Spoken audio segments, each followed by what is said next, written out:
Okay guys, this is where things really get shitty. We're talking about Jaws 3D. This movie was part of a resurgence in 3D around '83. We also had a 3D Friday the 13th. I do believe these were in color. I'm not totally sure, but I can't get some real solid information. Thank you, IMDb, for taking out message boards.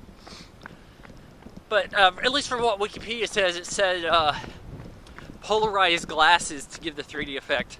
I'll tell you this movie looks like complete ass on Netflix.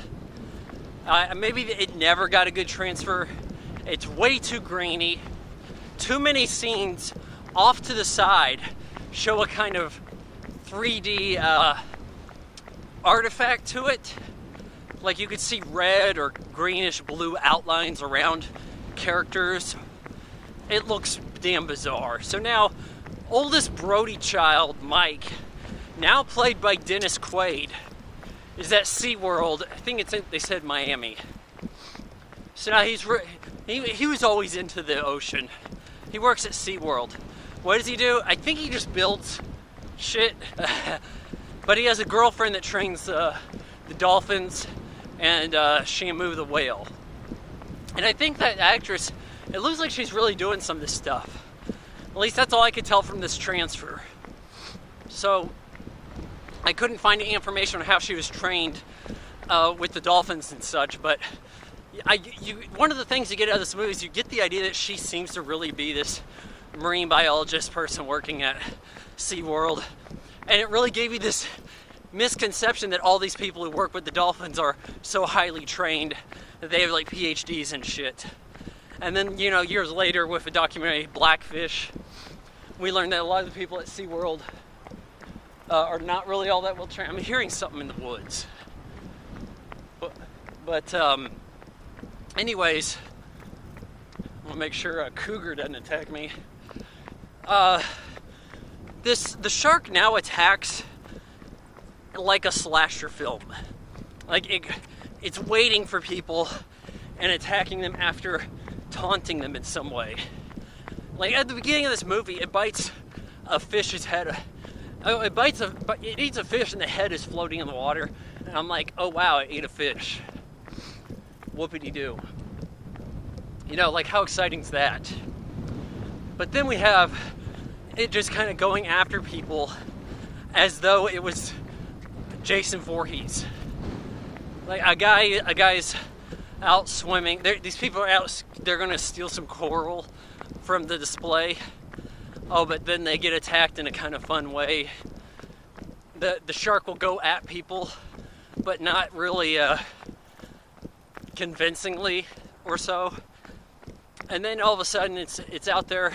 The fin is chasing these people who are doing a jet ski show. One of the girls is.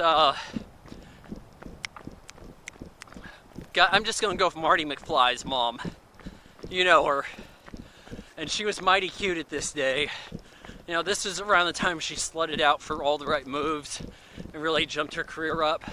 She's kind of sidelined here. Later in the movie, she gets attacked, gets bit in the leg. It looks pretty bad, but we never get an update. Later on in the movie, though, she's hanging out with Sean Brody, who all of a sudden has like this cowboy accent. He stays far away from the water, lives in Colorado, and that's that for him. That's all he's got to do in the movie. So it's really Mike and his girlfriend, and they have little, oh hey, I may have to leave you to go work in Venezuela. Oh, but you know what? Maybe they could use dolphin training over there too. That's their angle. And then we've got hearing weird noises. So, like, we'll have that going on, right? But the shark attack, and anytime they try to show the shark, it looks like ass. It's a composite effect that's very outdated.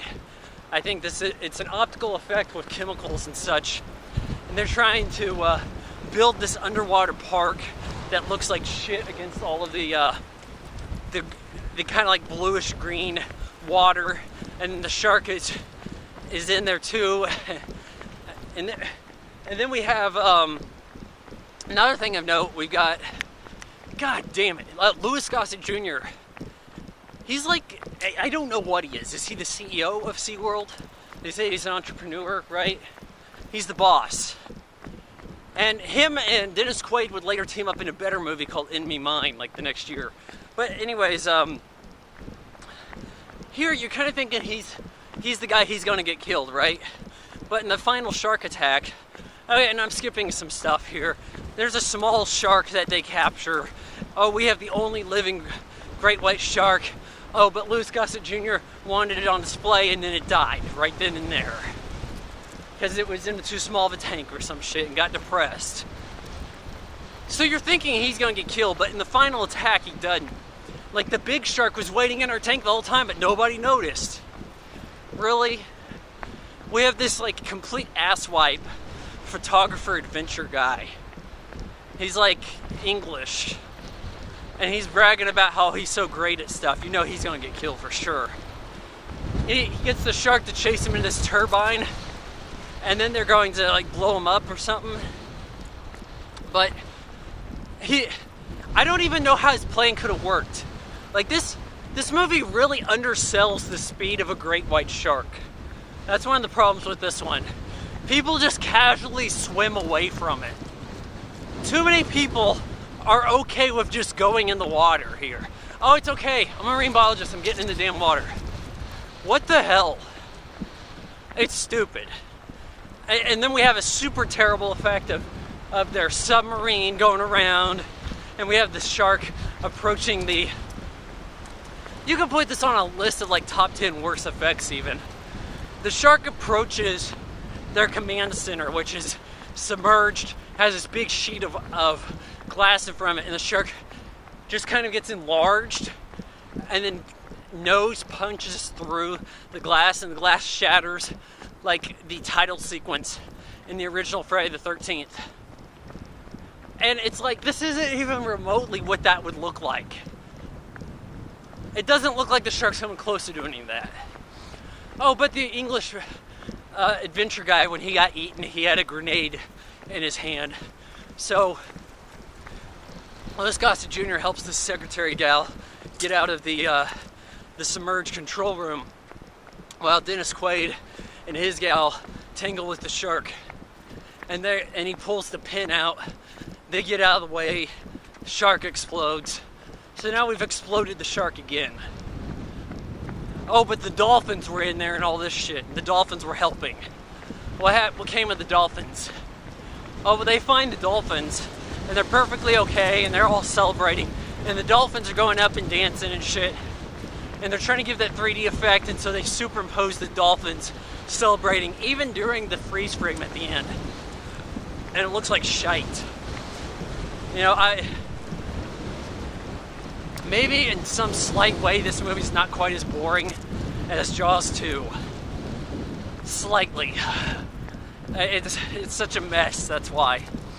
But I'll give Jaws 3, 1.5 out of 4 stars.